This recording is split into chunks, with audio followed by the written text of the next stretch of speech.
రాష్ట్ర సమగ్ర వార్తావాహిని AP TV news.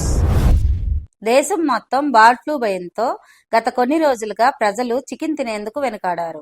దాంతో చికెన్ షాపులు, బిర్యానీ హోటల్తో పాటు చిన్న చిన్న చికెన్ బళ్లు కూడా వ్యాపారాలు లేక వెలవెలపోయాయి. అయితే ప్రభుత్వం చొరవ తీసుకుని చికెన్ తినడం పట్ల ప్రజల్లో అవగాహన పెంచేందుకు కృషి చేయడంతో జనాలు మళ్లీ మెల్లమెల్లగా చికెన్ వైపు మొగ్గు చూపడం మొదలుపెట్టారు.